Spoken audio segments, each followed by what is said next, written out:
আল্লাহ সুবহানাহু ওয়া তাআলার নাম গুরুত্বপূর্ণ। এটি বুঝতে কয়েকটি জিনিস আমরা চিন্তা করলেই অনুভব করতে পারব। তন্মধ্যে অন্যতম একটি হচ্ছে, পৃথিবীর প্রতিটি পশু তখনই হালাল হিসেবে বিবেচিত হয় যখন জবেহ করার সময় তার উপরে আল্লাহর নাম উচ্চারিত হয়। আর যখন আল্লাহ এই নামটা উচ্চারিত হয় না, তখন সে পশুটি আর হালাল হিসেবে বিবেচিত হয় না। পৃথিবীর প্রত্যেকটা কাজ তখনই বরকতময় হিসেবে বিবেচিত হয় যখন ওই কাজের শুরুতে আল্লাহ এই নামটা উচ্চারিত হয়। সেটা বিসমিল্লাহর মাধ্যমে উচ্চারিত হোক, অথবা বিসমিল্লাহির রহমানির রহিমের মাধ্যমে উচ্চারিত হোক।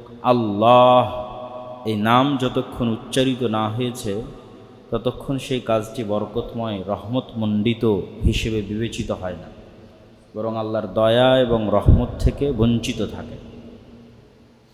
শুধু আল্লাহ সুবহানাহু ওয়া তাআলার এই নাম, শুধু নাম এতটাই পাওয়ারফুল যে মানুষ যখন শয়তানকে গালি দেয় তখন শয়তান অহংকারী হয়ে ওঠে। যেমন আপনি যদি ইবলিসকে গালি দেন যে ইবলিস অনেক খারাপ, শয়তান, বদমাহিস, তো অনেক অহংকারী হয়। আর যদি শুধু আল্লাহর নাম উচ্চারণ করেন তাহলে ইবলিস মাছির মতো সংকীর্ণ হয়ে যায়। পৃথিবীর যে কোনো শয়তান শুধু আল্লাহ এই নামের উচ্চারণে সেখান থেকে বিতাড়িত হয় এবং অনেক সংকীর্ণ এবং ছোট হয়ে যায়।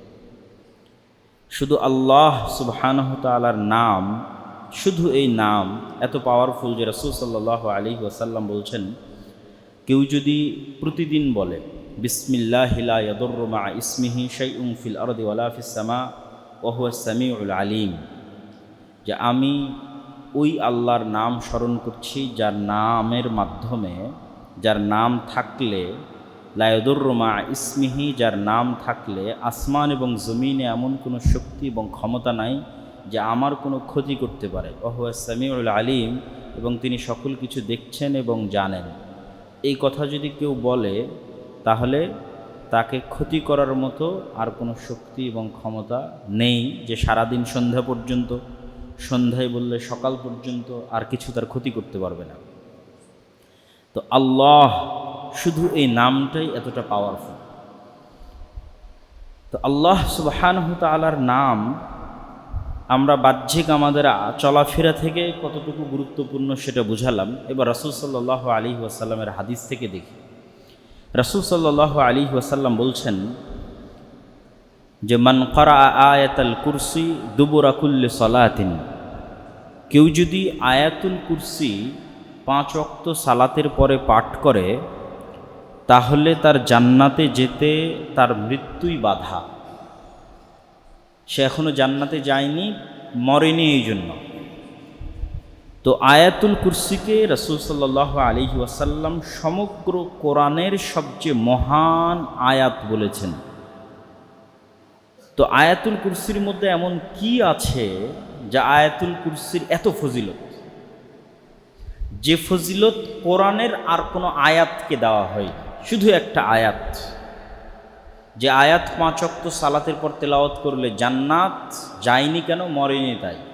যে আয়াত কোরআনের সবচেয়ে মহান আয়াত, যে আয়াত তেলাওয়াত করে যদি কেউ ঘুমায় তাহলে তার মাথার কাছে একজন ফেরেশতা থাকবে সকাল পর্যন্ত।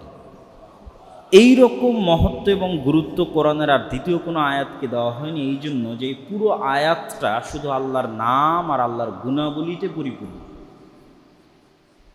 কোরআনের আরও অসংখ্য আয়াত আছে যেখানে সালাতের আদেশ আছে, সিয়ামের আদেশ আছে, হজের আদেশ আছে, তালাক তাহলিলের বিধান আছে, কেয়াসের বিধান আছে, নবীদের জীবনী আছে। আর আয়াতুল কুরসিতে কি আছে? আল্লাহর নাম আছে আর আল্লাহর গুণ আছে। আল্লাহু লা ইলাহা ইল্লা হুয়াল হাইয়ুল কাইয়্যুম, শুরু হয়েছে আল্লাহ এই শব্দ দিয়ে। তারপরে আল্লাহ সুবহানাহু ওয়া তাআলার যে দুটো গুণ ইসমে আজম হওয়ার সম্ভাবনা রাখে, 3টে গুণের বিষয়ে মুহাদ্দিসিনে কেরাম আলোচনা করেছেন যে আল্লাহর এই 3টে নাম ইসমে আজম হওয়ার সম্ভাবনা রাখে। একটা আল হাইয়ুল কাইয়্যুম আর একটা হচ্ছে আস-সামাদ। এই প্রত্যেকটারই আমরা সংক্ষিপ্ত ব্যাখ্যা করব। তাহলে আল্লাহু লা ইলাহা ইল্লা হুয়াল হাইয়ুল কাইয়্যুম লা তাখুযুহু সিনাতুন ওয়ালা নাওম লাহু মা ফিস সামাওয়াতি ওয়া মা ফিল আরদ মান যাল্লাযী ইয়াশফাউ ইনদাহু ইল্লা বিইযনিহি ইয়ালামু মা বাইনাস সামাওয়াতি ওয়াল আরদ। এই প্রত্যেকটা বাক্যের সাথে আল্লাহ সুবহানাহু ওয়া তাআলার গুণ বর্ণনা করা আছে, ব্যতিক্রম সব গুণ, যেগুলো আমরা যখন আল্লাহর গুণ ব্যাখ্যা শুরু করব তখন বলবো ইনশাল্লাহ।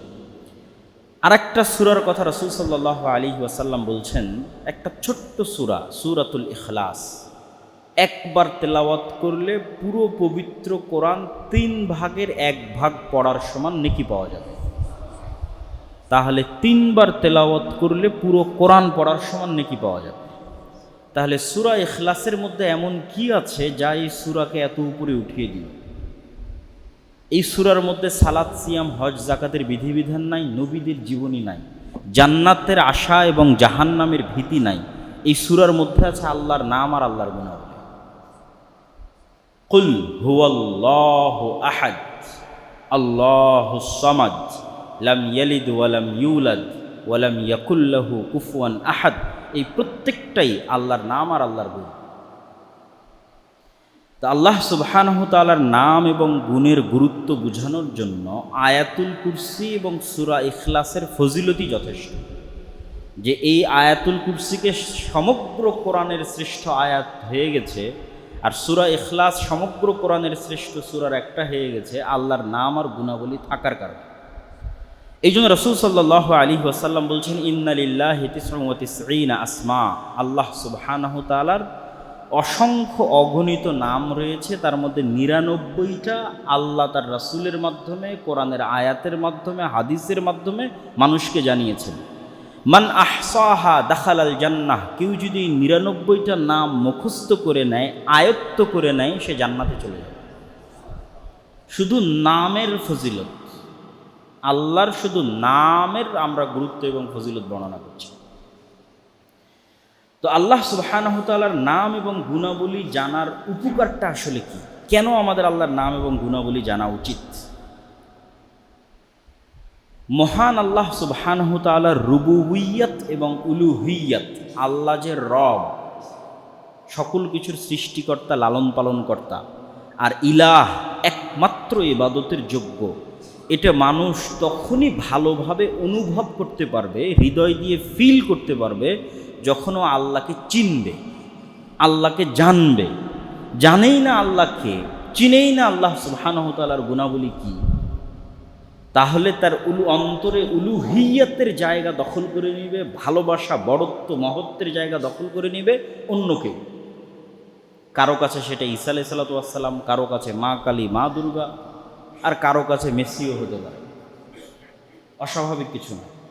কিন্তু যখন আল্লাহ সুবহানাহু ওয়া তাআলাকে চিনবে এবং জানবে, তখনই রব এবং ইলাহ হিসেবে আল্লাহকে মানাটা তার জন্য সহজ হবে। তো আপনি একটা মানুষকে চিনবেন কি দিয়ে? তার নাম দিয়ে। একটা মানুষকে চিনবেন কি দিয়ে? আব্দুল্লাহ একজন ভালো লেখক, ভালো বক্তা, অমুক তমুক। এই মানুষের গুণ আর মানুষের নাম দিয়ে আপনি মানুষকে চিনবেন। তো আল্লাহকে চিনবেন কি দিয়ে? আল্লাহর নাম, আল্লাহর গুণ। তো আল্লাহ সুবহানাহু ওয়া তাআলার নাম এবং গুণাবলীর বিস্তারিত ব্যাখ্যার আগে সংক্ষিপ্ত জাস্ট আল্লাহ সুবহানাহু ওয়া তাআলার সমগ্র নাম এবং গুণের সামারি আমি একদিক থেকে আপনাদেরকে একটু পড়ে শোনাই। তারপরে আমরা আল্লাহর গুরুত্বপূর্ণ কিছু নামের ব্যাখ্যায় যাব ইনশাআল্লাহ। আল্লাহ এক ও অদ্বিতীয়, তিনি অনাদি। অনাদি মানে যার কোনো আদি নাই। অনন্ত, ইনফাইনাইট মানে যার কোনো শেষ নাই। চিরন্তন, ইটারনাল, স্থায়ী। তিনি অমুখাপেক্ষী, তথা কারো মুখাপেক্ষী তিনি নন। তার কোনো সাহায্যকারী লাগে না। তিনি সকল দুর্বলতা থেকে পবিত্র, সকল প্রয়োজন থেকে পবিত্র। দুর্বলতার মধ্যে আছে ঘুম, তন্দ্রা, ক্লান্তি। প্রয়োজনের মধ্যে আছে খাওয়া, যত ধরনের প্রয়োজন মানুষের হয়। তার সন্তান, তার পিতা নাই, এগুলোও প্রয়োজন, এগুলো থেকে পবিত্র। তার ঘুম, খাওয়া, বিশ্রাম কোনো কিছুর প্রয়োজন হয় না। তিনি কোনো কিছুর সদৃশ নন, যে কোনো কিছুর সাথে মিলবে হুবহু, এরকম নন। তিনি সত্তাগতভাবে আসমানের উপর আরশে আজিমে সমুন্নত, তবে তার জ্ঞান এবং তার ক্ষমতা এবং তার রহমত সারা পৃথিবীর সকল সৃষ্টিজীবকে ঘিরে রেখেছে। আসমান এবং জমিনের প্রতিটি ইঞ্চিতে একমাত্র তারই একচ্ছত্র রাজত্ব ক্ষমতা বিদ্যমান। সকল সৃষ্টিজীব ইচ্ছায় অথবা অনিচ্ছায় তার অনুগত, বাধ্যগত অবস্থাতেও তার অনুগত। সকল সৃষ্টিজীব তার তাসবিহ পাঠ করে, তার দিকেই ফিরে যায়। তিনি তার সকল সৃষ্টিজীবের চেয়ে বড়, শক্তিশালী, মহান। তিনি যা ইচ্ছা তাই করতে পারেন। সকল কিছুর উপর তিনি ক্ষমতাবান।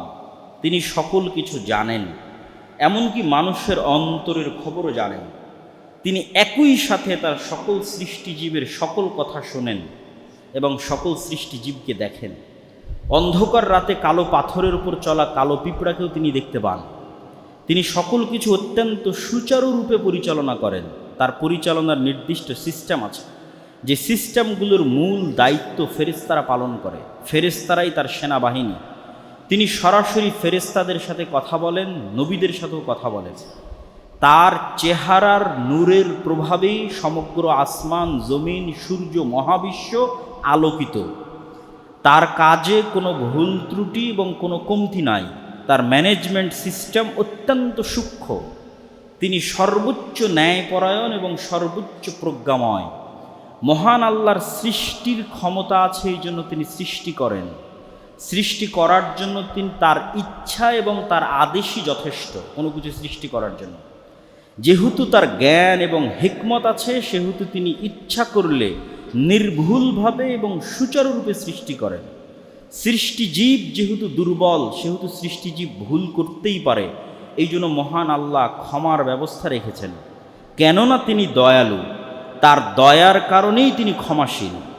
মহান আল্লাহ অজ্ঞতা বা অক্ষমতার কারণে কাউকে ক্ষমা করেন না, যে না ওকে ধরতে পারলাম না তাই ছেড়ে দিলাম, ওকে মারতে পারলাম না তাই ছেড়ে দিলাম না, জানি না ও একটা ভুল করেছে জানি না তাই ছেড়ে দিলাম না। অজ্ঞতা এবং অক্ষমতার কাউ কোনো ছেড়ে দেন না। পূর্ণ ক্ষমতা থাকার পরেই ক্ষমা করেন। পূর্ণ ক্ষমতা আছে শাস্তি বাস্তবায়নের, কিন্তু তারপরও ক্ষমা করে দেন। এই জন্যই তিনি মহান।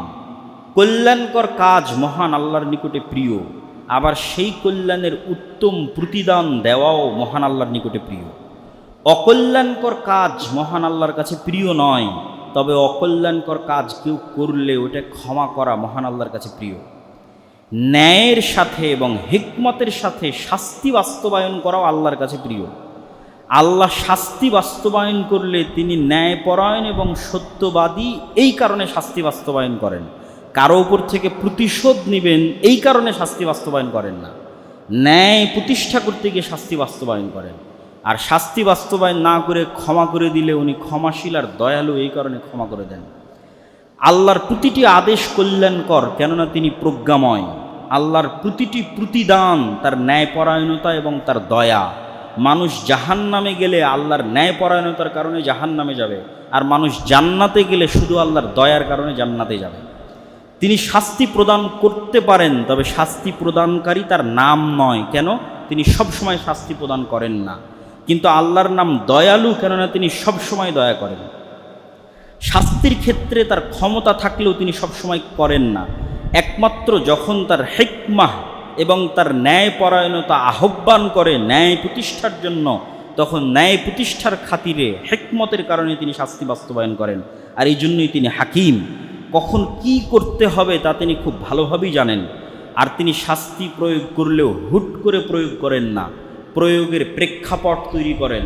প্রেক্ষাপটই স্বাভাবিক গতিতে সেই শাস্তির দিকে এগিয়ে নিয়ে যায়।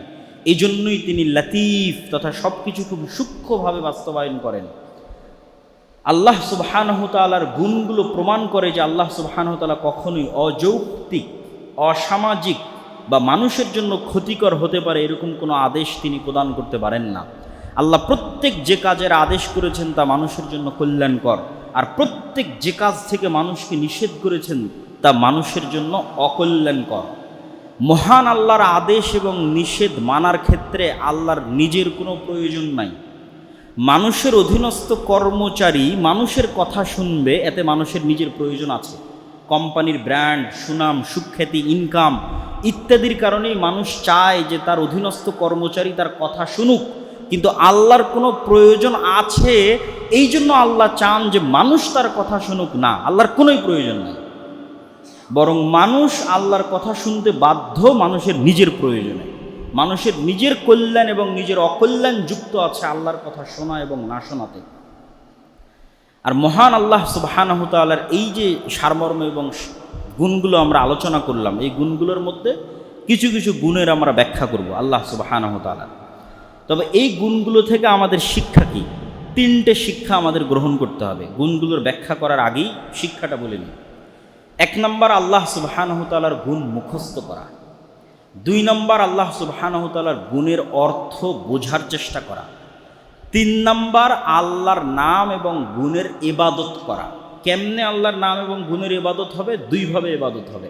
1, যখন যে অবস্থায় আছেন তখন সে অবস্থার ভিত্তিতে আল্লাহর ওই নামের উসিলা দিয়ে আল্লাহর কাছে সাহায্য চাওয়া।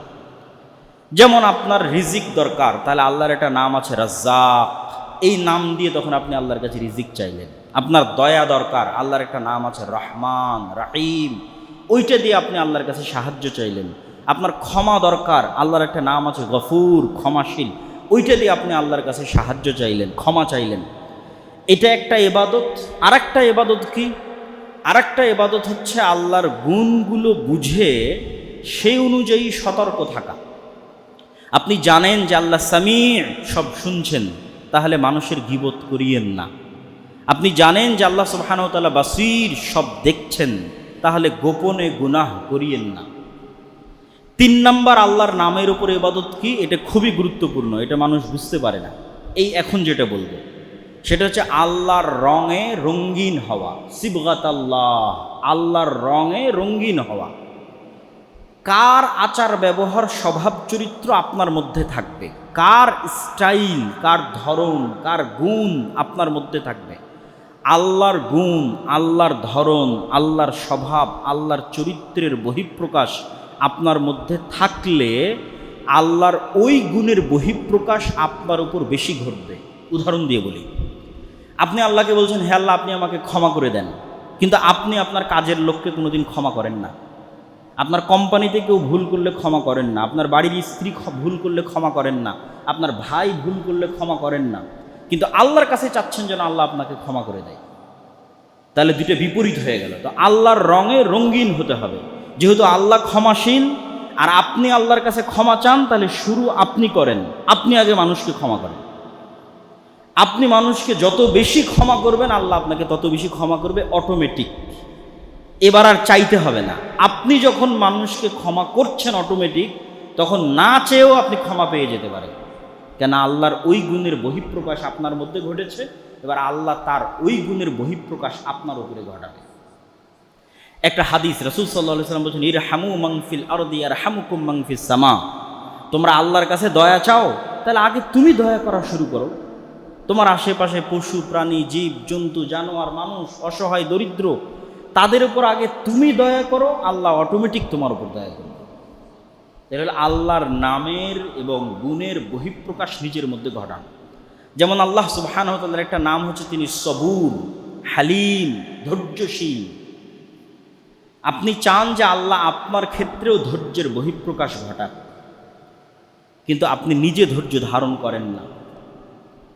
তো এই নামগুলোর ব্যাখ্যা আমরা আস্তে আস্তে আসবো। তো আল্লাহ সুবহানাহু ওয়া তাআলার নামের উপর ইবাদত করার সর্বশেষ অপশনটা কি? আল্লাহর গুণের বহিঃপ্রকাশ, যেগুলো নিজের মধ্যে আনা সম্ভব নিয়ে আসা। আপনি চান যে আল্লাহ আপনার টাকা পয়সা বাড়িয়ে দিক, তো আপনি আর যত মানুষের রিজিকের ব্যবস্থা করবেন, আল্লাহ আপনার হাত দিয়ে তত মানুষের রিজিকের ব্যবস্থা করে দেবেন। তাহলে অটোমেটিক আপনার টাকা বাড়বে। তাহলে আপনি যত বেশি মানুষের রিজিকের দায়িত্ব নেবেন, আল্লাহ তার রাজ্জাক হওয়ার গুণ আপনার উপর তত বেশি বহিঃপ্রকাশ ঘটাবে। যে আল্লাহ রাজ্জাক, ইয়ারযুকু মান ইয়াশা বিগাইরি হিসাব, যাকে ইচ্ছা তাকে বেহিসাব রিজিক দান করতে পারেন, এই গুণের বহিঃপ্রকাশ ঘটাবে। আল্লাহ সুবহানাহু ওয়া তাআলার নাম এবং গুণের মধ্যে আমরা প্রথমেই আলোচনা করেছি যে আল্লাহ এই নামটা প্রপার নাউন, কোনো ল্যাঙ্গুয়েজে ট্রান্সলেশন সম্ভব নয়, এবং এটা আল্লাহর সর্বশ্রেষ্ঠ এবং সর্বোচ্চ সবচেয়ে মহান নাম। এই জন্য কালেমা তয়্যিবা এই নামই নামকরণ করা আছে, লা ইলাহা ইল্লাল্লাহ, আল্লাহু আকবার। এই জন্য সব কাজের শুরুতে আল্লাহ, বিসমিল্লাহ, বিসমিল্লাহির রহমানির রহিম। পশু প্রাণী জবাইয়ের শুরুতে আল্লাহ, এই নামটা সবচেয়ে মহান এবং সবচেয়ে গুরুত্বপূর্ণ। এই নামের পরে আল্লাহ সুবহানাহু ওয়া তাআলার গুরুত্বপূর্ণ কয়েকটা নামের ব্যাখ্যা আজকে আমরা আপনাদের সামনে তুলে ধরার চেষ্টা করব এই আলোচনায়। আল্লাহ সুবহানাহু ওয়া তাআলার একটা নাম হচ্ছে রহমান, দয়ালু। তো আল্লাহ সুবহানাহু ওয়া তাআলার দয়া এবং মানুষের দয়ার মধ্যে পার্থক্য কিভাবে বুঝবেন? মানুষও তো দয়ালু হয়। মানুষ দয়ালু হয় কিভাবে? আপনি কারো কাছে গিয়ে চাইলে, কাঁদলে, নিজের দুঃখ কষ্ট তুলে ধরলে তখন মানুষ দয়ালু হয়। যে আমি এই বিপদে পড়েছি, আমার টাকা পয়সা হারিয়ে গেছে, আমার বাচ্চা অ্যাক্সিডেন্ট করে অসুস্থ অবস্থায় মেডিকেলে আছে, প্রকাশ করতে হয় যে আমি এই অবস্থায় আছি, আমাকে সহযোগিতা করেন। তখন মানুষের অন্তরে দয়া তৈরি হয়। 2 নম্বর, মানুষের কাছে আপনি যদি সাহায্য চান তাহলে হয়তো একবার দিতে পারে, 2 বার দিতে পারে, কিন্তু বারবার চাইলে বিরক্ত হয়, রেগে যায়, বিতাড়িত করে দেয়। আর আল্লাহ সুবহানাহু তাআলার দয়া এগুলোর থেকে এতটাই ব্যতিক্রম যে আল্লাহ সুবহানাহু তাআলার কাছে না চাইলে রাগ করে, আর যত চাওয়া হয় তত খুশি হয়। আল্লাহু আকবার। মানুষের কাছে চাইলে মানুষ রাগ করে, আল্লাহ সুবহানাহু ওয়া তাআলার কাছে যত চাইবেন তত খুশি হবে। চাইবেন না তবে রাগ করবে যে কেন চাইল না। তাহলে কতটা বিপরীত। এই জন্য রাসূল সাল্লাল্লাহু আলাইহি ওয়াসাল্লাম আমাদেরকে যে আদেশ দিয়েছেন, সে হাদিসগুলো আমি পড়ব, রাসূল সাল্লাল্লাহু আলাইহি ওয়াসাল্লামের হাদিস। তার আগে আরও কয়েকটা বিষয় দেখে নিই। যে সমগ্র পৃথিবী যত রকমের দয়ার উপর নির্ভরশীল, যেমন আমরা যখন মায়ের কোলে ছিলাম তখন মায়ের অন্তরে যদি দয়া তৈরি না হতো তাহলে আমাদের বড় হওয়ার সুযোগই ছিল না, মরে যেতে হতো। মায়ের অন্তরে দয়া তৈরি হয়েছে দেখে তিনি দুধ দিয়েছেন, পেশাব পায়খানা করেছি তখন পরিষ্কার করেছেন, দেখেছেন। এরকম সৃষ্টিজীবের সকল পশু প্রাণী একজন আরেকজনের দয়ার উপর নির্ভরশীল। ডলফিন যখন অসুস্থ হয় তখন আর 10টা ডলফিন মাছকে উপরে তুলে রাখে যাতে ও একটু নিঃশ্বাস নিতে পারে। যখন কোনো হাতি বিপদগ্রস্ত হয় তখন হাতির মায়েরা একসাথে একদল হয়ে তাকে গিয়ে বাঁচানোর চেষ্টা করে। এরকম যত প্রাণী আছে আমাদের আশেপাশে দেখবেন প্রত্যেকটাই তার সন্তানের প্রতি কী পরিমাণ দয়াশীল, ভালোবাসা, মহব্বত। তো রাসূল সাল্লাল্লাহু আলাইহি ওয়াসাল্লাম বলছেন সারা পৃথিবী যত দয়ার উপর টিকে আছে, এই সকল দয়া মহান আল্লাহর 1% দয়ার কারণে এরা পরস্পরের উপর দয়াশীল। আল্লাহ তার 1% দয়া পৃথিবীর মধ্যে বন্টন করে দিয়েছেন, আর 99টা দয়া আল্লাহ সুবহানাহু ওয়া তাআলা তার কাছে রেখে দিয়েছেন, কিয়ামতের মাঠে বহিঃপ্রকাশ ঘটাবেন। আল্লাহু আকবার। রাসূল সাল্লাল্লাহু আলাইহি ওয়াসাল্লামের হাদিসগুলো বলি আল্লাহর দয়া সম্পর্কে। আবু হুরায়রা রাদিয়াল্লাহু তাআলা থেকে বর্ণিত, তিনি বলেন রাসূল সাল্লাল্লাহু আলাইহি ওয়াসাল্লাম বলেছেন, মান লাম ইয়াসআলিল্লাহ ইয়াগযাব আলাইহি, যে আল্লাহর কাছে চায় না আল্লাহ ওর উপর রাগ করেন। রাসূল সাল্লাল্লাহু আলাইহি ওয়াসাল্লাম বলেন, আনাস বিন মালিক থেকে বর্ণিত, লা ইয়াসআলু আহাদুকুম রাব্বাহ হাজাতাহু কুল্লাহা, তোমাদের সবাই যেন তাদের প্রত্যেকটা প্রয়োজনের কথা আগে আল্লাহকে বলে। হাত্তা শিসা না আলিহি ইযান কাতা, যদি ওর পায়ের জুতার ফিতাও ছিঁড়ে যায় তাহলে আগে যেন আল্লাহকে বলে, আল্লাহ আমার পায়ের জুতার ফিতাটা আপনি ঠিক করে দেন। এই পরিমাণে যেন সে আল্লাহর কাছে চাইতে অভ্যস্ত হয়। কিন্তু দেখবেন মানুষ আল্লাহর কাছে না চেয়ে বড় বড় প্রশাসনের হর্তাকর্তা, ঘুষের লেনদেন, টেবিলের নিচ দিয়ে লেনদেন, মাথা নত করা, ওই জায়গাগুলোতে মানুষ আগে কড়া নাড়ায়, কিন্তু রব্বুল আলামিনের কাছে ফিরে যেতে চায় না। অথচ আল্লাহ সুবহানাহু তাআলার রহমত ওয়াসিআত কুল্লা শাইইন রাহমা, রহমানের দয়া থেকে পৃথিবীর একটা সৃষ্টিজীব মুক্ত নয়। কাফের, মুশরিক, ইহুদি, নাসারা, হিন্দু, বৌদ্ধ, খ্রিস্টান সবার উপর রহমানের দয়া সমানভাবে। রাহিমের দয়া নয়, রাহিমের দয়া শুধু মুমিনদের জন্য, নবীদের জন্য, রাসূলদের জন্য, সিদ্দিকদের জন্য। কিন্তু কমন দয়া যেটা রহমানের দয়া, খেতে পাবে, চলতে পাবে, ফিরতে পাবে, শ্বাস প্রশ্বাস নিতে পারবে, এই দয়া সবার উপর। কেউ যদি আল্লাহকে গালি দেয় তার উপর আল্লাহর দয়া আছে, রহমানের দয়া আছে। ওমর ইবনুল খাত্তাব রাদিয়াল্লাহু তাআলা থেকে বর্ণিত, তিনি বলেন, একদিন কিছু বন্দীকে নিয়ে আসা হলো। তার মধ্যে একজন মহিলা অস্থিরভাবে তার ছোট্ট শিশুকে খুঁজতেছিল। যখন সে ছোট্ট শিশুটাকে পেল, ফাল জাকাতহু বিবাতনিহা ওয়ারদাআতহু, বুকের সাথে জড়িয়ে নিয়ে তাকে দুধ পান করাতে লাগলো। তখন রাসূল সাল্লাল্লাহু আলাইহি ওয়াসাল্লাম বললেন, আতারাউনা হাদিহিল মারআ, তারিহাতান ওয়ালাদাহা ফিন্নার, তোমরা কি মনে করো হে সাহাবীরা এই মহিলা তার বাচ্চাকে আগুনে নিক্ষেপ করতে পারে? তখন সাহাবীরা বলল, লা ওয়াল্লাহ, অসম্ভব, যে মা তার সন্তানকে এত ভালোবাসে সে কেমনে তার সন্তানকে আগুনে নিক্ষেপ করবে। ওয়াহিয়া তাকদিরু আলা আল্লাহ তাতরাহ ফাকাল রাসূলুল্লাহ সাল্লাল্লাহু আলাইহি ওয়াসাল্লাম আল্লাহু আরহামু বিইবাদি মিন হাযিহি বিওয়ালাদিহা। এই মা তার সন্তানকে যত ভালোবাসে আল্লাহ তার বান্দাদেরকে তার চেয়ে বেশি ভালোবাসে। এটা হচ্ছে আল্লাহ সুবহানাহু তাআলার দয়া। আল্লাহ সুবহানাহু তাআলার দ্বিতীয় গুণ, যেটা ইসমে আজম হওয়ার সম্ভাবনা আছে, যেটা আয়াতুল কুরসিতে শুরু হয়েছে, আল্লাহু লা ইলাহা ইল্লা হুয়াল হাইয়ুল কাইয়্যুম। আমরা যখন এই গুণটার অর্থ করি যে চিরঞ্জীব চিরস্থায়ী, তখন কিন্তু বোঝা যায় না যে এই গুণটার আসলে মর্মার্থ কী। একটা উদাহরণ দিলে আপনি এই গুণের মর্মার্থটা বুঝতে পারবেন। মনে করেন বাবা বৃদ্ধ বয়স্ক, কিন্তু তারপরেও কাজবাজ করতে পারে, ইনকাম করতে পারে, টাকা নিয়ে আসতে পারে। তো এরকম সময়ে ছেলে খুব হতাশ, বাবার ছেলে খুব হতাশ, কেমনে পড়াশোনা করবে, কেমনে শিক্ষা অর্জন করবে, কেমনে বিদেশে যাবে, টাকা পয়সা কেমনে উপার্জন করবে। তখন বাবা সান্ত্বনা দিয়ে ছেলেকে বলছে, আরে বেটা, তোর বাপ এখনো বেঁচে আছে, তোর বাপ এখনো মরেনি, তোর বাপ এখনো বেঁচে আছে, তোকে কি করা লাগবে, কি খাওয়ানো লাগবে, কোথায় পাঠানো লাগবে, কি পড়ানো লাগবে, তোর বাপ বেঁচে থাকতে তুই চিন্তা করিস না। তো মানুষ যে আর এক মানুষকে চ্যালেঞ্জ দেয় যে আমি কিন্তু এখনো বেঁচে আছি, মরিনি রে, তো আল্লাহ বলছে আল্লাহু লা ইলাহা ইল্লা হুয়াল হাইয়ুল কাইয়্যুম। মানুষ যখন চরম বিপদে, তখন যেন ওর মনে থাকে যে আল্লাহ মরেনি, আল্লাহ মরে না, বেঁচে আছে, আল হাই। এই জন্য রাসূল সাল্লাল্লাহু আলাইহি ওয়াসাল্লাম বদরের যুদ্ধে এই নামটা বারবার উচ্চারণ করছিলেন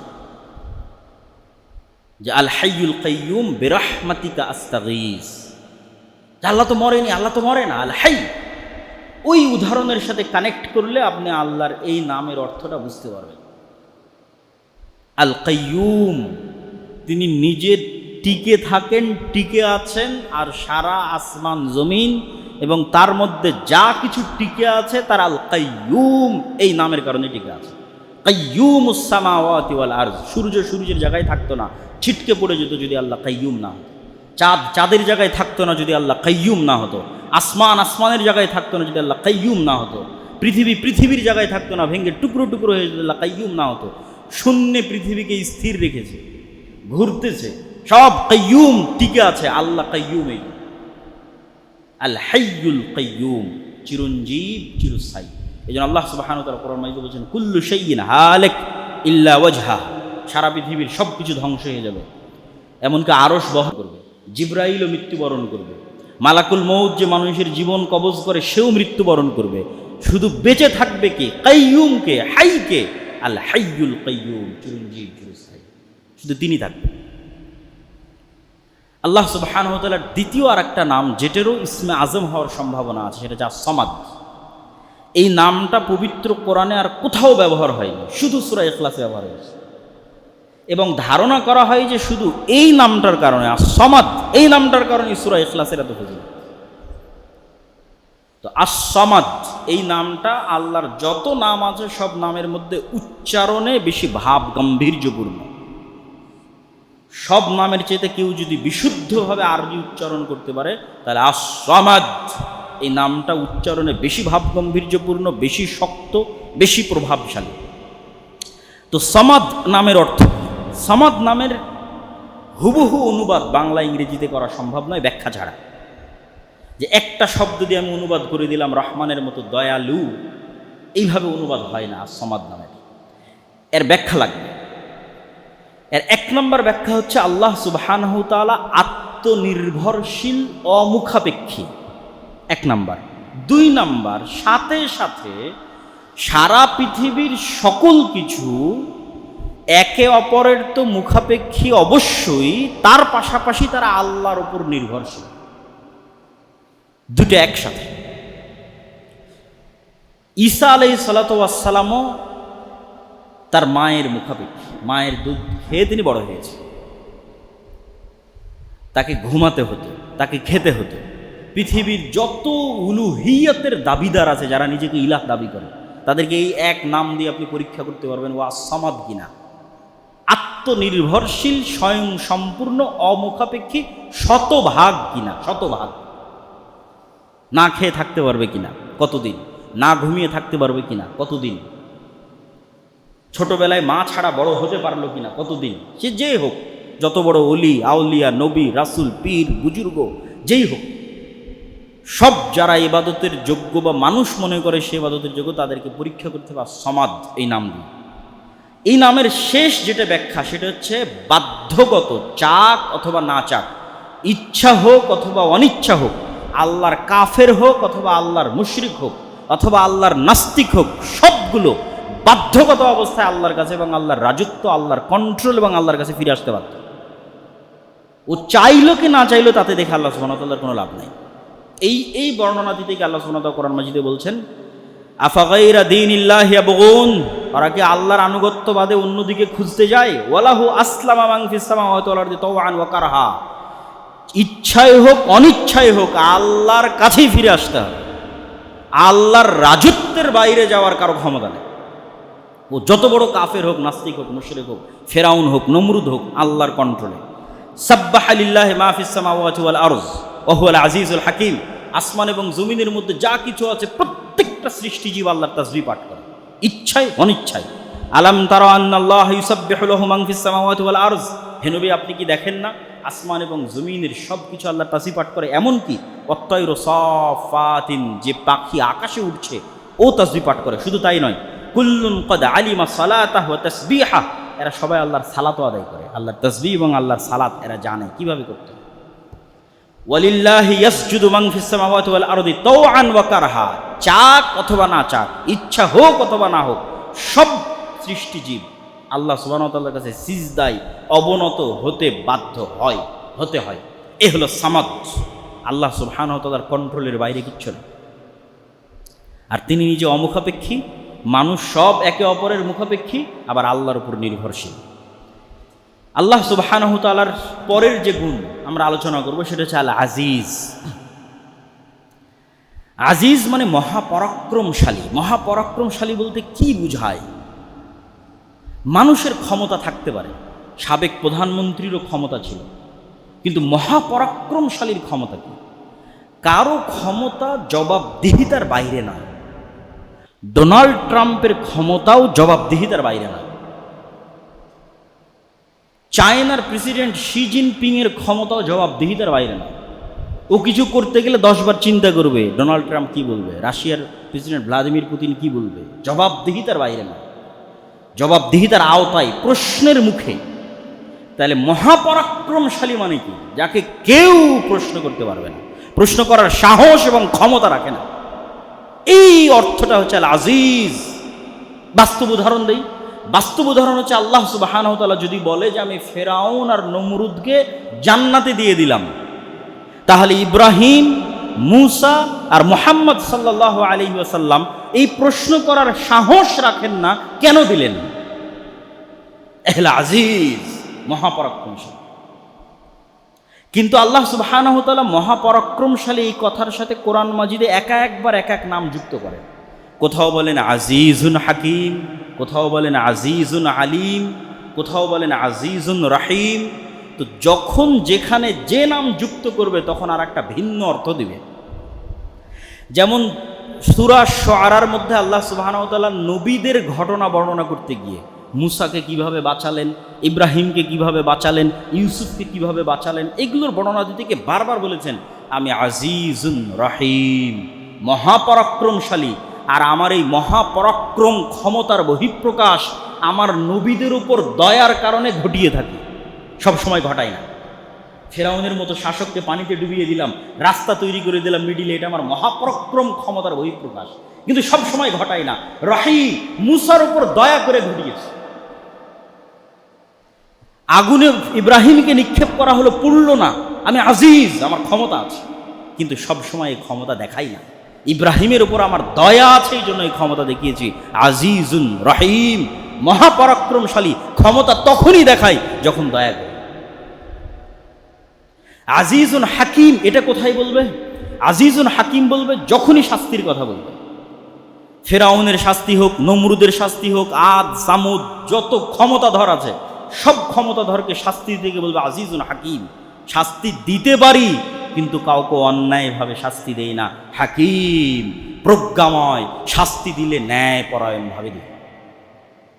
কেউ অন্যায় করলো না আর ওকে শাস্তি দিয়ে দিলাম, যা ইচ্ছা তা করার ক্ষমতা আমার আছে, কেউ আমাকে প্রশ্ন করতে পারবে না, এ কথা সত্য, কিন্তু শাস্তি দিলে হাকিম, প্রজ্ঞাময়, ন্যায়পরায়ণতার সাথে শাস্তি। এবার আজিজুন আলিম এটা কখন বলবে? আল্লাহ সুবহানাহু ওয়া তাআলা পবিত্র কোরআন মাজিদে যখনই আসমান জমিন সৃষ্টি রহস্যের বর্ণনা দিয়েছে প্রত্যেক জায়গায় শেষে বলেছে যালিকা তাকদীরুল আজিজিল আলিম।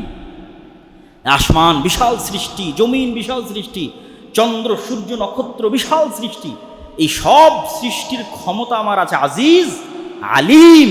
আবার এগুলো কিভাবে কন্ট্রোল করতে হবে, কিভাবে ঠিক রাখতে হবে, কিভাবে রক্ষণাবেক্ষণ করতে হবে, কোথায় কি হচ্ছে সব আমি জানি, আলিম। তো আল্লাহ সুবহানাহু ওয়া তাআলার আজিজ নামের সাথে যখন বিভিন্ন গুণ যুক্ত হবে তখন সেই রিলেটেড অর্থ আমাদের গ্রহণ করতে হবে। আল্লাহ সুবহানাহু ওয়া তাআলার আরেকটা নাম আসসালাম, শান্তি। মানুষের জীবনের সবচেয়ে প্রয়োজন কি? টাকা পয়সা, এসি রুম, ধন দৌলত, বাড়ি গাড়ি সব আছে, কিন্তু জীবনের নিরাপত্তা নেই, সম্মানের নিরাপত্তা নেই, তাহলে কিন্তু এই শান্তির কোনো দাম নাই। তাহলে মানুষের জীবনের এক নম্বর প্রয়োজন হচ্ছে ওর জীবনের নিরাপত্তা, আর টাকা পয়সার নিরাপত্তা, আর সম্মানের নিরাপত্তা। এটা আল্লাহ জানেন যে মানুষের সবচেয়ে প্রয়োজন হচ্ছে স্থিতিশীল শান্তি, আসসালাম।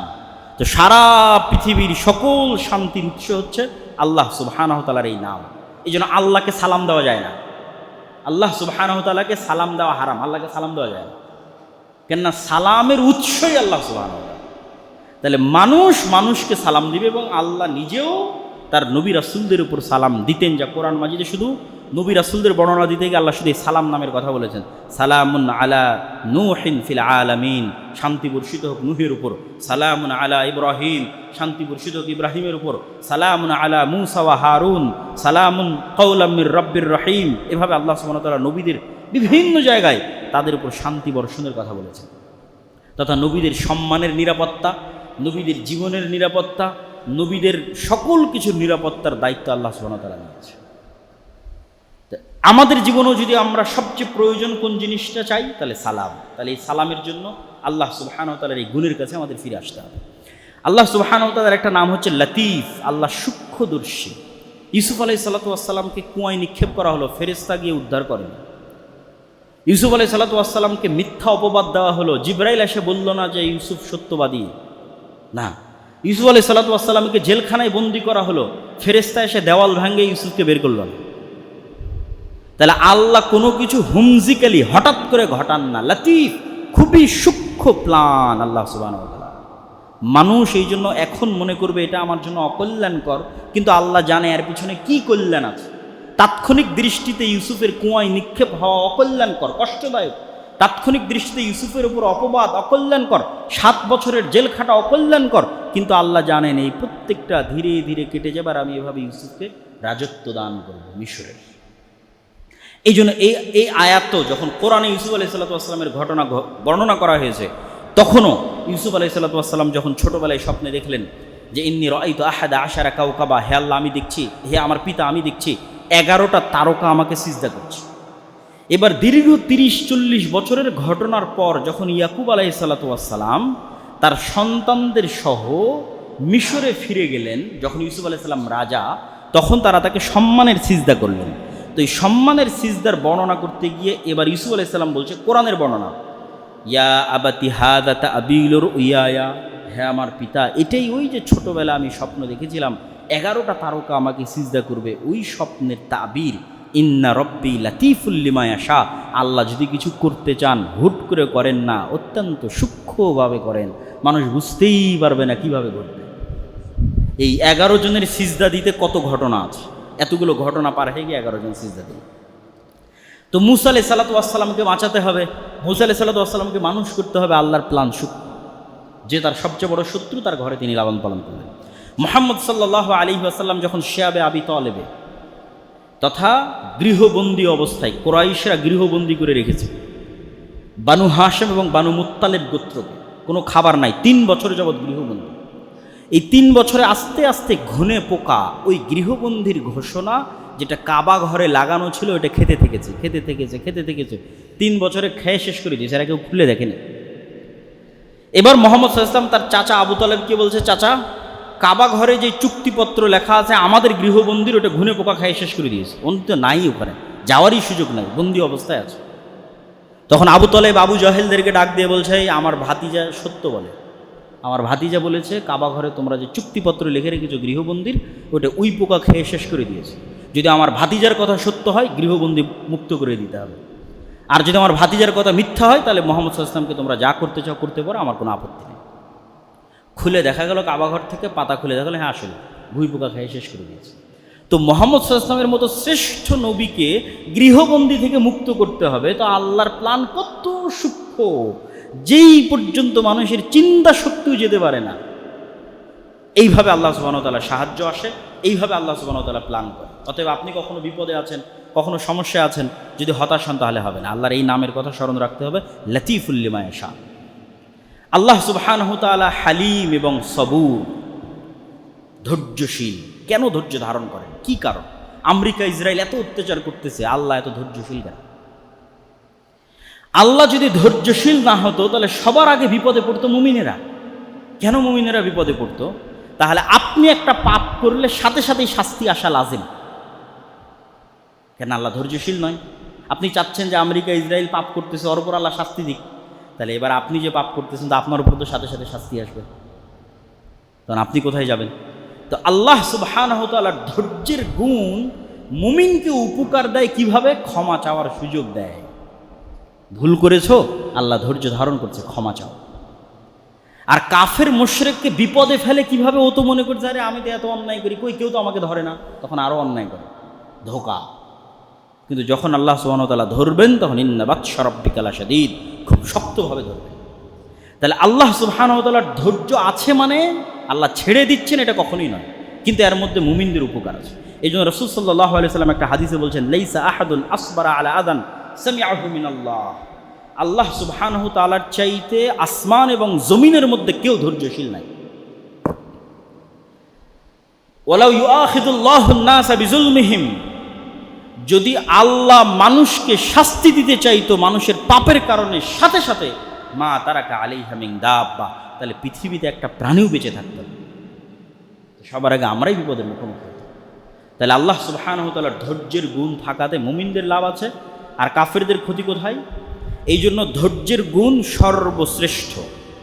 5 জন নবী সকল নবীর উপর শ্রেষ্ঠত্বের আসনে গেছে শুধু একটা গুণে শ্রেষ্ঠ হওয়ার কারণে, সেটা ধৈর্য।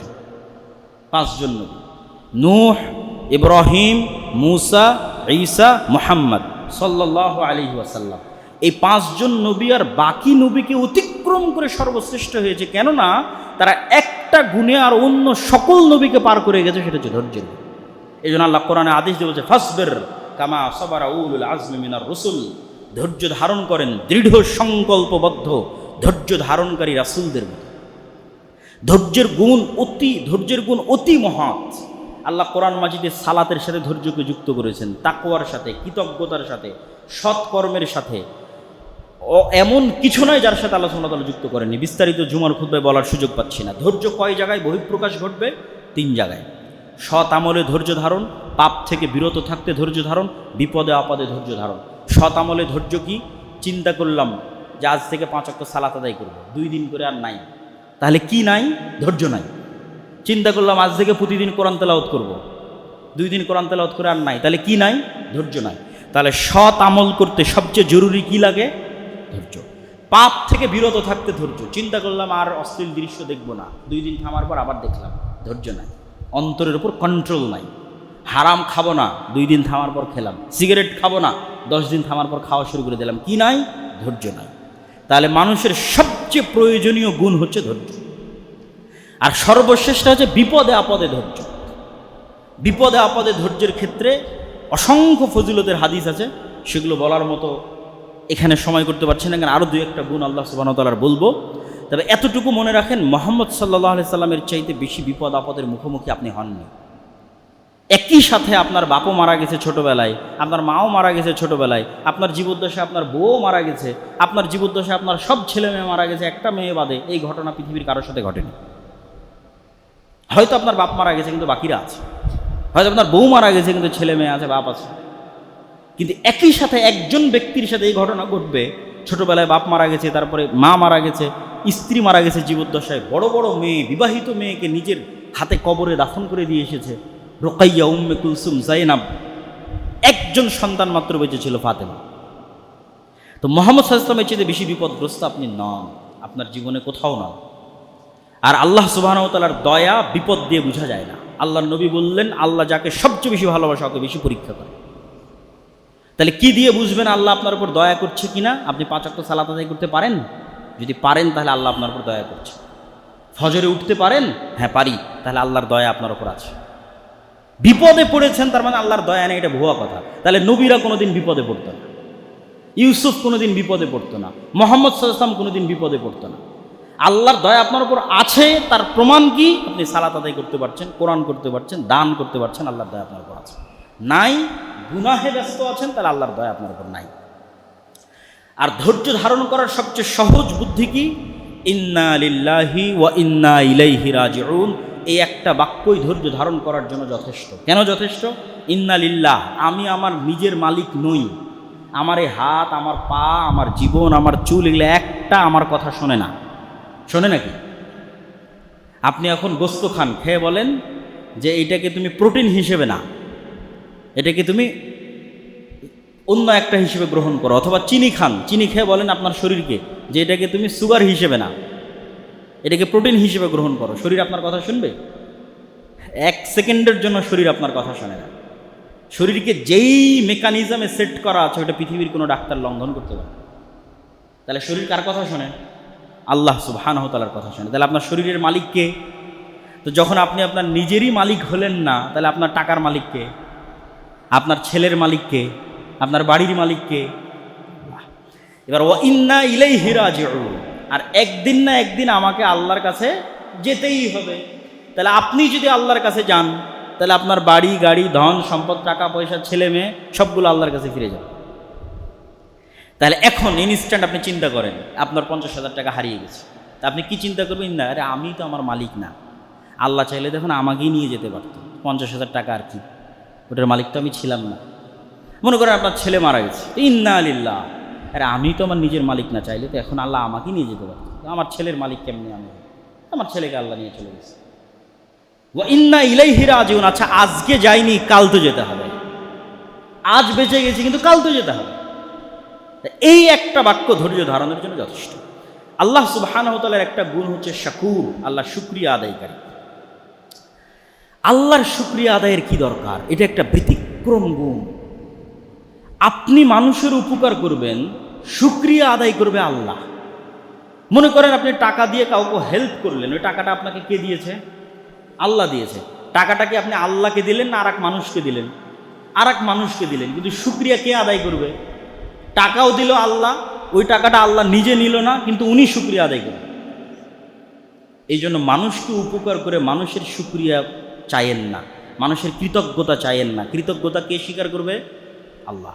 একটা পতিতালয়ের মহিলা একটা কুকুরকে পানি পান করিয়েছে, তো হিসাবে কৃতজ্ঞতা আদায় করা উচিত কুকুরের।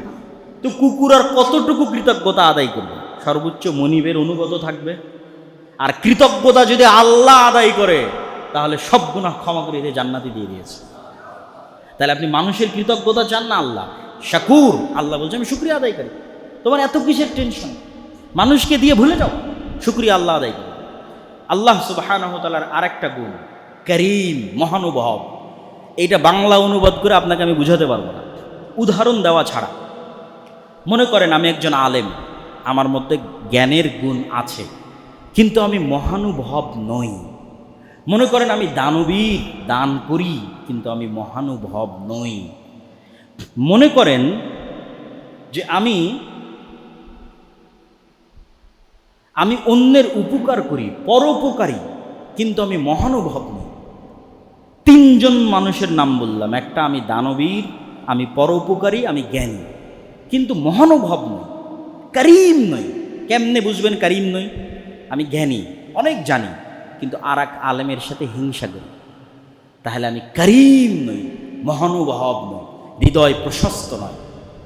আমি দানবীর, কোটি কোটি টাকা আছে, দান করতে পারি, কিন্তু দান করে খোটা দিই, আমি করিম নই। আল্লাহ করিম, মহানুভব, দেন, দিয়ে কোনোদিন খোটা দেন না। এই গুণ বুঝতে বছরকে বছর পার হয়ে যাবে যে করিম গুণ কি, কি এমন গুণ যার নাম করিম, কারামা, মহানুভবতা কি। আপনি আর এক মানুষের উপকার করেন, পরোপকারী, কিন্তু আপনার যদি কেউ ক্ষতি করে প্রতিশোধ না নিয়ে ছাড় দেন না। কিন্তু আল্লাহ করিম, মহানুভব। তো আল্লাহর নবীদের মধ্যেই গুণ ছিল। ইউসুফ আলাইহিস সালাতু ওয়াস সালাম করিম, করিম ইবনুল করিম। ভাইয়েরা তাকে হত্যার ষড়যন্ত্র করেছে, উনি প্রতিশোধ নেননি, কেন? উনি করিম। মুহাম্মদ সাল্লাল্লাহু আলাইহি ওয়াসাল্লাম করিম, মহানুভব। মক্কার মানুষ, তায়েফের মানুষ ওনার উপর কি জুলুম, কি নির্যাতন করেছে, উনি প্রতিশোধ নেননি, প্রতিশোধ চাননি, ধ্বংসের দোয়া করেননি, কেন? উনি করিম, ওনার হৃদয় প্রশস্ত, উনি করিম। এই জন্যই আবু সুফিয়ান ইসলাম গ্রহণ করতে পেরেছে, কেন? আবু সুফিয়ানকে উনি কোনোদিন ব্যক্তিগত আক্রমণ করেননি। যদি একবারও আবু সুফিয়ানকে ব্যক্তিগত আক্রমণ করতেন, আবু সুফিয়ান ইসলাম গ্রহণ করতে পারত না। কিন্তু মুহাম্মদ ইসলাম করিম, মহানুভব। এখানে আবু সুফিয়ানেরও ইসলাম গ্রহণের জায়গা আছে, আবু জাহালের ইসলাম গ্রহণের জায়গা আছে, কেন? কাউকে উনি ব্যক্তিগতভাবে কোনোদিন আক্রমণের শিকার করেন। আল্লাহ সুবহানাহু ওয়া তাআলার যে গুণের আলোচনা করে আজকের বক্তব্য শেষ করব, আল ওয়াকিল। মামলার সময় দায়িত্ব দেন। আপনি মামলা পরিচালনা করা জানেন না, উকিল জানে, তাই ওকে দায়িত্ব দিয়েছে। তো আল্লাহ বলছে তোমরা আমাকে ওয়াকিল বানাও, ফাত্তাখিযহু ওয়াকিলা, আমি ওয়াকিল, আমাকে ওয়াকিল বানাও। তো আল্লাহকে আপনি কেমনে ওয়াকিল বানাবেন, দায়িত্বশীল কেমনে বানাবেন, কেন বানাবেন? তিনটা কারণ আল্লাহ কোরআন মাজিদে উল্লেখ করেছে, যেই কারণে আল্লাহকে দায়িত্বশীল করতে হবে। উদাহরণ নাম্বার 1, আপনি মৃত্যুবরণ করতেছেন হঠাৎ, তা আপনি বলতেছেন আপনার ছেলেকে অথবা আপনার ভাইকে, ভাই আমার ছোট ছোট ছেলে মেয়ে রেখে গেলাম, একটু তুই দেখে রাখিস। এটা দায়িত্ব দেওয়া। কারণ আল্লাহ বলতেছে তুমি তোমার যে ভাইকে দায়িত্ব দিয়ে যাচ্ছ, ও তো এখনই মরে যেতে পারে, ও তো এখনই অ্যাক্সিডেন্টের শিকার, ও নিজেও মরে যাবে। যাকে দায়িত্ব দিচ্ছ যে আমার ছেলে মেয়েদের দেখে রাখিস, তো আল্লাহ বলছে ওয়াতাওয়াক্কাল আলাল হাই আল্লাযী লা ইয়ামুত। দায়িত্ব যদি দেওয়ার দরকার হয় ওকে দাও, যে কোনোদিন মারা যাবে না। আল্লাহু আকবার। আলাল হাই, আল্লাহকে দায়িত্ব দাও, যে আল্লাহ আমার ছেলে মেয়ে অসহায়, অসুস্থ, দুর্বল রেখে গেলাম, তুমি দেখি। যাকে দায়িত্ব দেবে না তো মরে যাবে। 1 নম্বর কারণ কেন আল্লাহকে দায়িত্ব দিতে হবে। 2 নম্বর কারণ, মনে করেন বাংলাদেশের সকল ক্ষমতার মালিক আপনি, প্রধানমন্ত্রী, আপনারও কেন আল্লাহকে দায়িত্ব দেওয়ার প্রয়োজন হতে পারে? আপনি যদি আমেরিকা যান, ইউরোপ যান, বাংলাদেশের সরকারের উচ্চ পর্যায়ে আপনার যোগাযোগ আছে, কিন্তু আমেরিকাতে রাস্তার কুকুরের সমান মর্যাদা নেই। মানে বাংলাদেশে কোনো সমস্যা হলে আপনি ট্যাকেল দিতে পারবেন, কিন্তু আমেরিকায় পারবেন না।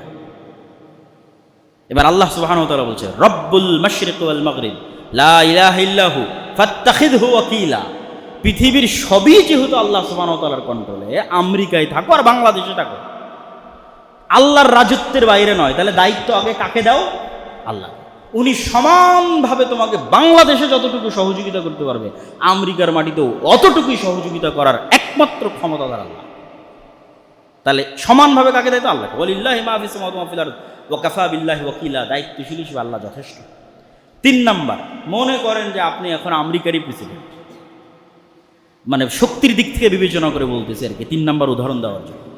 এখন আপনি যদি কোনো মরুভূমিতে থাকেন, কোনো সমুদ্রের জাহাজে থাকেন, আকাশে উড়োজাহাজের উপরে থাকেন, এবং কোথাও কোনো ত্রুটি দেখা দেয়, মোবাইলে চার্জ না থাকে, নেটওয়ার্ক না থাকে, ওয়াইফাই না থাকে, কোথায় যোগাযোগ করবেন আর কোথায় ফোন দেবেন?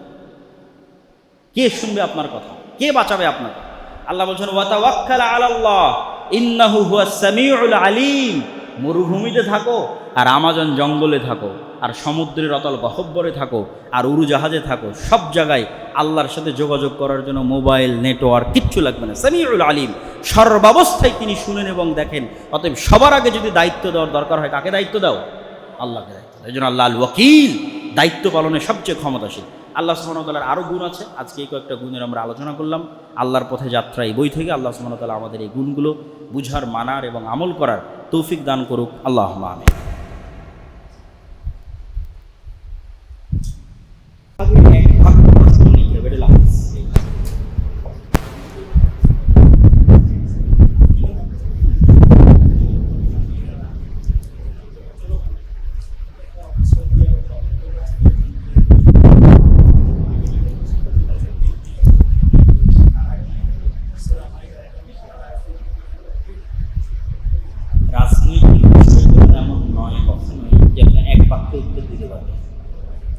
যদি মাসলা মাসাইল, কোরআন হাদিস, ফতোয়া, ফারায়েজ, বিধিবিধান, হুকুম আহকাম তো এক বাক্যে উত্তর দেওয়া হবে। হালাল হারাম, জায়েজ না জায়েজ, ফরজ সুন্নাত। কিন্তু না, কিন্তু ওই আয়াতটা ওর উপর খাপ খাবে কিনা ওই আপনি জানেন, ওই পরিবেশের উপরে যদি বলি যারা বাদশা আছে, বাহরাইন হোক, ইরানের যারা প্রেসিডেন্ট আছে, তারপরে যারা ওই জায়গায় আছে ওরা ভালো বলতে পারবে যে আসলে কোন সিচুয়েশনে কে কি সিদ্ধান্ত নিচ্ছে, কেন নিচ্ছে, যে কারণে যে সিদ্ধান্ত নিচ্ছে তার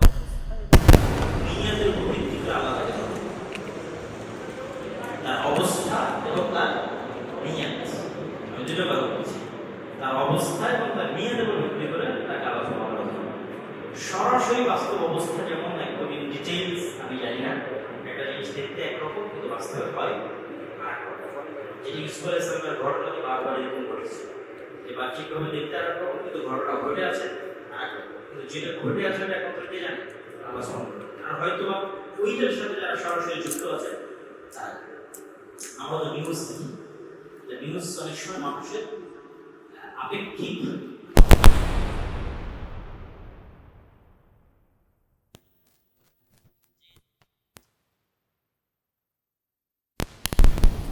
বিষয়গুলোতে ডাইরেক্ট হুকুম আহকাম প্রণয়ন করা বা প্রয়োগ করা সম্ভব না। কি প্রয়োগ করা সম্ভব? আকীদাতে কোনো প্রশ্ন করলে প্রয়োগ করা সম্ভব, যে এই আকীদা সঠিক না ব্যাঠিক, এই আকীদা ভুল না ঠিক, তার উপর প্রয়োগ হলো সেটাও আমাদের দায়িত্ব নয়, কিন্তু ওই প্রশ্ন করলে উত্তর দেওয়া যায় যে উমর রাদিয়াল্লাহু তাআলা আনহুর বিষয়ে সঠিক আকীদা, আয়েশা রাদিয়াল্লাহু তাআলা আনহার বিষয়ে সঠিক আকীদা, শিয়াদের আকীদা কি, সুন্নিদের আকীদা কি, খারিজিদের আকীদা কি, এই আকীদাগুলো সম্পর্কে যদি কেউ প্রশ্ন করে সেটা বলা যায়। কারণ এটা কার মধ্যে আছে, কিভাবে আছে, এটা বলা কঠিন। কেন ইসলামের মধ্যে যতগুলো ফেরকা তৈরি হয়েছে সবগুলো ফেরকার বড় কারণ ছিল রাজনীতি। খারিজি ফেরকার উত্থানও রাজনীতির কারণে, শিয়া ফিরকার উত্থানও রাজনীতির কারণে, এবং সুন্নিরাও অনেক রাজনীতি করেছে এবং রাজনীতির শিকারও হয়েছে। ফলত রাজনীতি রিলেটেড যে বিষয়গুলো আছে এই বিষয়গুলোর সাথে ডাইরেক্ট হুকুম আহকাম প্রণয়ন করা সম্ভব না। পরিবেশ পরিস্থিতি যে পরিচয় সে ভালো বলতে পারবে। আমার বাবা ব্যাংকের সুদের সাথে জড়িত এবং এই টাকা দিয়ে আমাদের জন্য কিছু খরচও করেন। এখন এটা আমি ছোট ছেলে হিসেবে আমার করণীয় কী? স্বাবলম্বী হওয়া পর্যন্ত যতটুকু প্রয়োজন ততটুকু নেওয়া যাবে, বেশি না। আর স্বাবলম্বী হয়ে গেলে ছেড়ে দিতে হবে এবং যদি সম্ভব হয় ওই পরিমাণ টাকা দান করে দিতে হবে, বা তার চেয়ে বেশি বেশি দান করতে হবে। এত বেশি দান করতে হবে যাতে ওগুলো হারিয়ে যায়। আসসালামু আলাইকুম। ওয়ালাইকুম আসসালাম। শেখ, আমার 2 ছেলে, আমি 7 দিনের দিন আকীদা করতে পারিনি, এক্ষেত্রে তার করণীয় কী?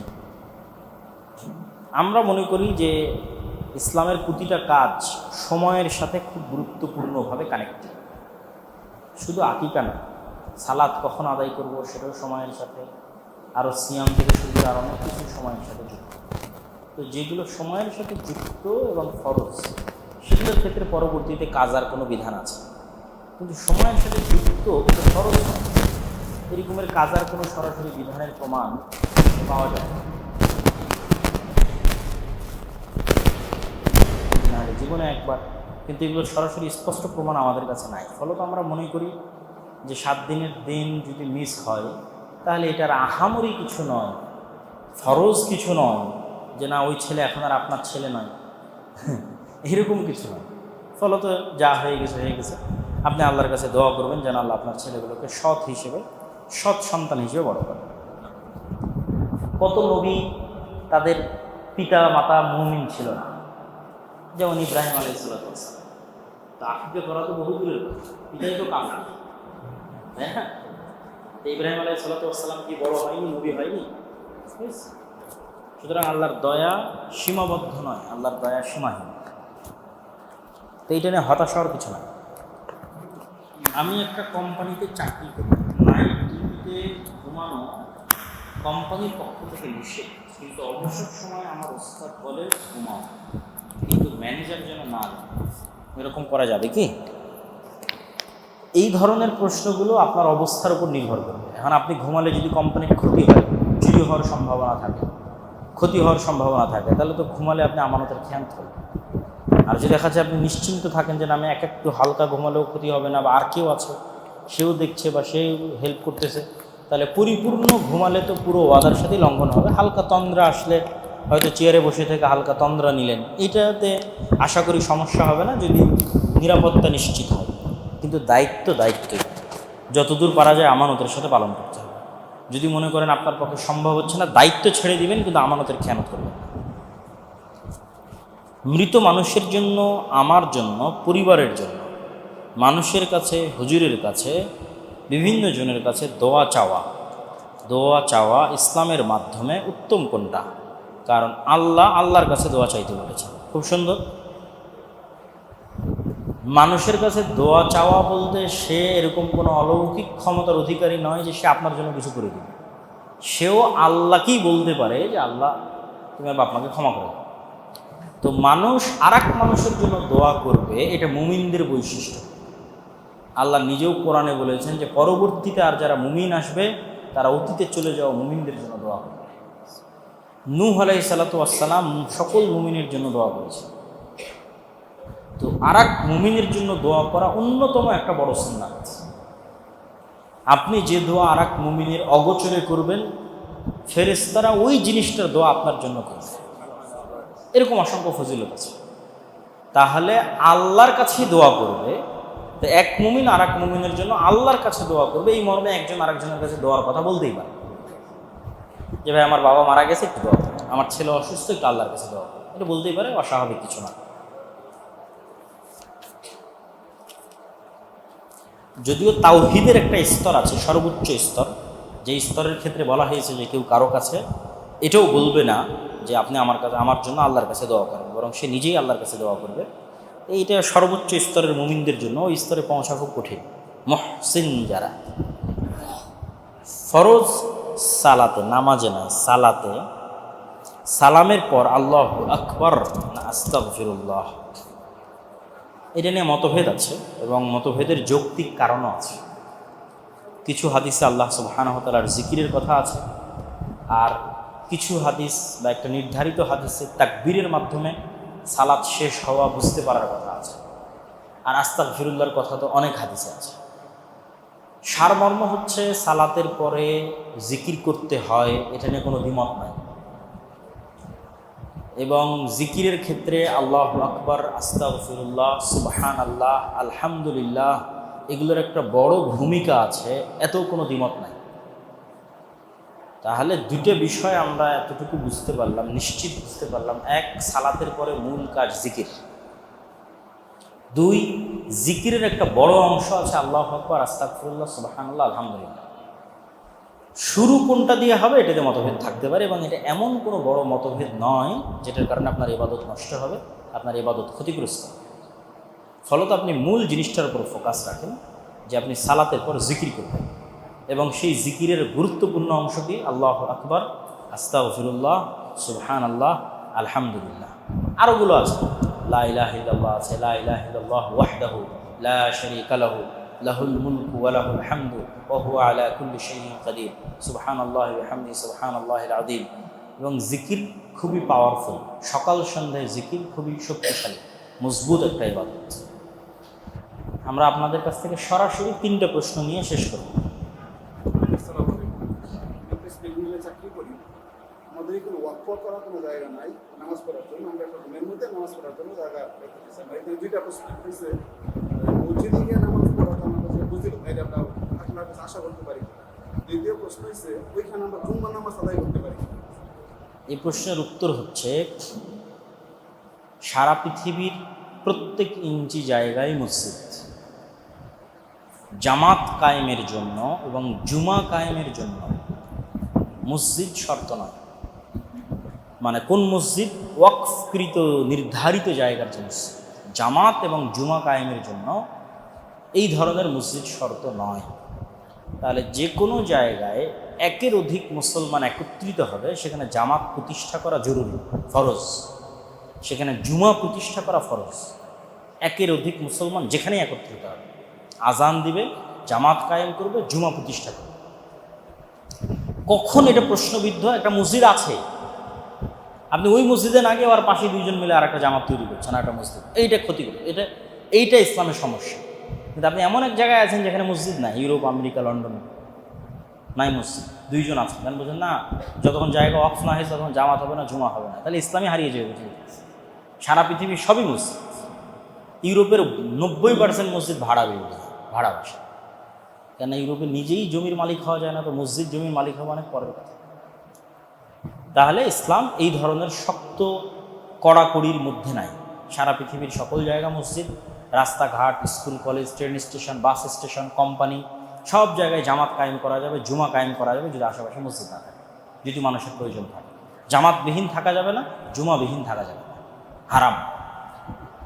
1 নাম্বার। 2,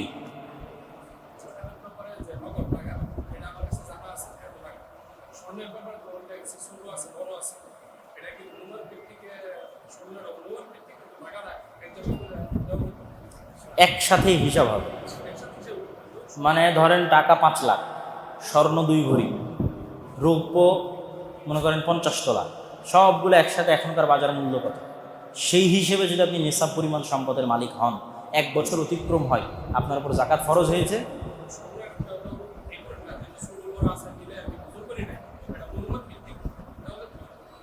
ওই স্বর্ণটা আজকে বাজারে বিক্রি করলে যা দাম হবে, এখন বাজারে নিয়ে গেলে যা দাম হবে।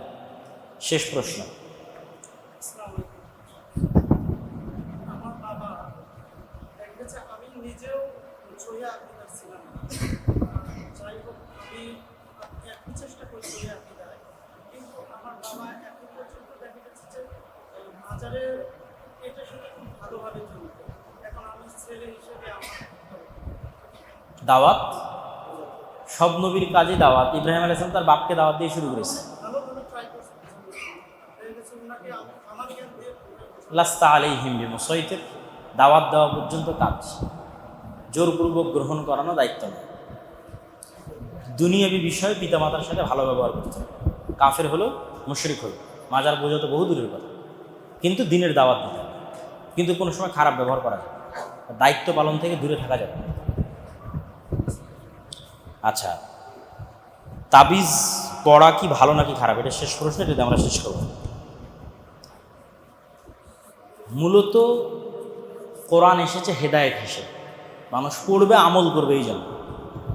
বাকি কোরআনের ফজিলত, রহমত, মোজেজা অনেক, সীমাহীন। কোরআন দিয়ে মানুষ অসুস্থ থেকে সুস্থ হবে, এই কথা ঠিক হয়ে যাবে। কোরআনের ফজিলতে, কোরআনের বরকতে, কোরআনের তেলাওয়াতে, ঝাড়ফুঁকের মাধ্যমে মানুষ সুস্থ হয়ে যাবে, বিপদ আপদ থেকে বাঁচতে পারবে। কোরআন সবচেয়ে বড় জিকির, কোরআন কালামুল্লাহ। কিন্তু কোরআনের মূল কাজ কিন্তু ওর উপর আমল করা, অনুসরণ করা। ওইটাকে আপনি তাকে রেখে দিলেন, দিয়ে শুধু তাবিজ হিসেবে ব্যবহার করা শুরু করে দিলেন, তাহলে কোরআনের মূল উদ্দেশ্য ব্যাহত হবে। 1 নাম্বার কাজ কোরআনের উপর আমল করতে হবে। 2 নাম্বার হচ্ছে দুনিয়াবী বিপদ আপদ, সুস্থতা অসুস্থতায় কোরআন থেকে উপকার নিতে চাইলে নিজে মুখে পড়তে হবে, সবচেয়ে ভালো। নিজে মুখে পড়তে হবে, কেননা কোরআন পড়ার জিনিস, তেলাওয়াত করার জিনিস, নিজে পাঠ করার জিনিস। ইকরা বিসমি রাব্বিকাল্লাযী খালাক, নিজে পড়ো, নিজে পাঠ করতে হবে। 2 নাম্বার, নিজে পাঠ করার পর পাশাপাশি আর একজন পাঠ করলো, সেটা শুনলেন, সে আপনাকে ফু দিল, এটাও শরীয়ত সম্মত।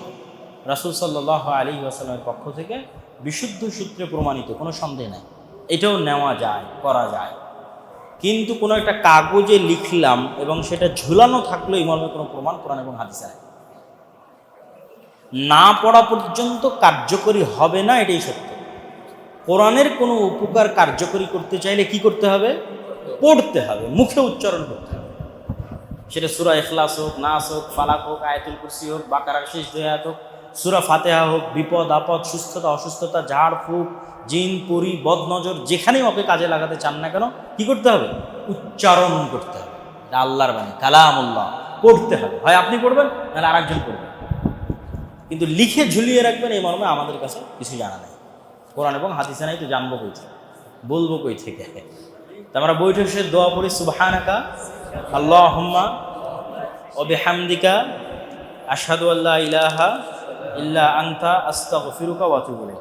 আসসালামু আলাইকুম ওয়া রাহমাতুল্লাহি ওয়া বারাকাতুহু। কি বললেন?